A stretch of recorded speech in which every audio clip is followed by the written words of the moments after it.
Big disaster again.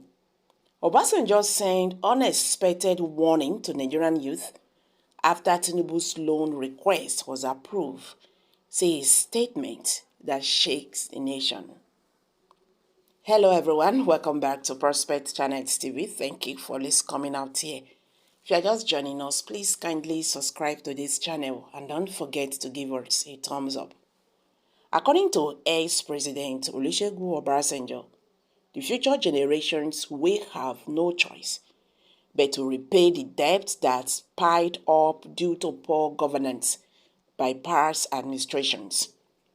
Obasanjo, who served as Nigeria's president from 1999 to 2007, is widely credited for clearing the country's external debt of about $36 billion through a debt relief deal with the Paris and London Club of Creditors in 2003. He also negotiated a smaller deal for Algeria, which was also heavily indebted at the time.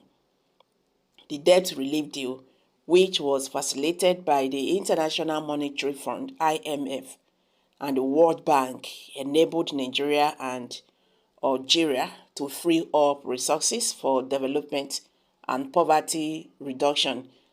It also boosted their credit ratings and attracted foreign investment. However, since Obasanjo left office, Nigeria's debt profile has soared again, reaching $33.8 billion as of September 2020, according to the Debt Management Office (DMO). This is more than double the amount is owed in 2007, when it had $17.3 billion in external debt. Obasanjo blamed the successive government for reversing the gains of the debt relief deal and for borrowing recklessly without proper accountability and transparency. He said that the current debt situation was unsustainable and dangerous for the country's economic and social stability. He made these remarks on Wednesday, January 3rd, 2024, while addressing the 2023 awardees of the Future African Leaders Foundation, a youth empowerment initiative funded by Pastor Christ Oyakhilome of Christ Embassy Church. Obasanjo warned that the current debt burden would be a heavy burden for the future generations, who would have to repay the loans with interest. He said that debt was a trap that should be avoided by individuals and nations, as it could lead to economic collapse and social unrest. He also lamented the lack of quality leadership in Africa, which he said was the root cause of the continent's problems. He said that Africa needed visionary, courageous, and accountable leaders who could set good examples, make sound decisions, learn from mistakes, and have realistic dreams. He commended Pastor Oyakhilome for his efforts to groom and mentor young leaders through this empowerment, saying that the continent needed more people like him to address the leadership crisis. He urged the Future African Leaders Foundation awardees to emulate the qualities of good leaders and to use their talents and skills to make positive impacts in their communities and countries. He also advised them to be patriotic, to be hardworking and initiative, and to seek knowledge and wisdom from God and from reputable source.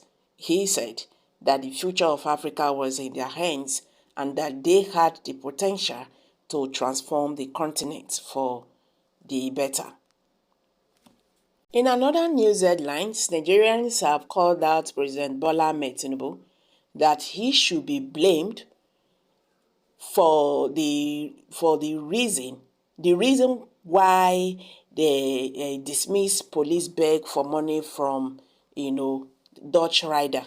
The Nigerian government is to be who responsible for the situation that's before the two special constables employed by the Oyo State Police Command, who were fired after being shown on camera extorting money from a female Dutch bike who was traveling across Africa. The two police officers who were seen in the widely shared video requesting a bribe from the visitor were later taken into custody, according to Sahara reporters, in order to future validate their departure from the police. The two were subsequently fired from their positions and had their Nigerian police uniforms taken away. The Oyo Commissioner of Police stated that the oddly room investigations recommendation was followed in their expulsion from their positions as police constables.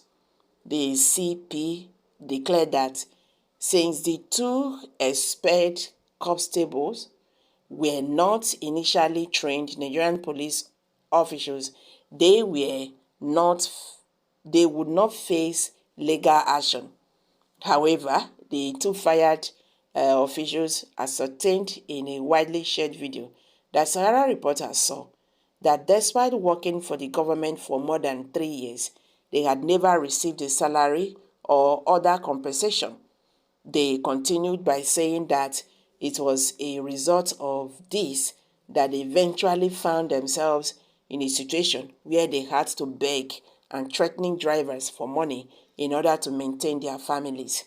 One of them said, "I survived for 3 years and 3 months.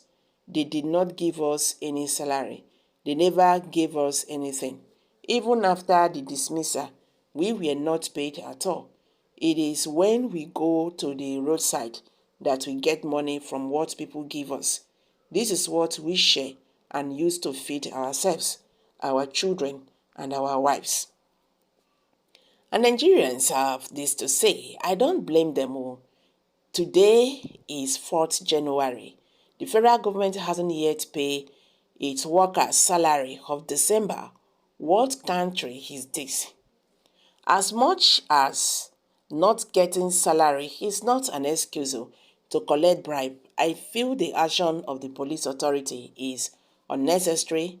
Okay, the officials made friendly gestures and in the course asked for money which was not given, and the penalty is not good. Okay, I can't really get that. The punishment given to us was not commensurate with our offense. We were joking with the Dutch woman who thought she was one of the foreigners brought by Abraham or Chata and Arthur, who we said because we were stripped naked before they collected our uniforms, one of them added. So guys, you have heard it now. What's your take on this? Kindly share your thoughts below the comment section. Thank you.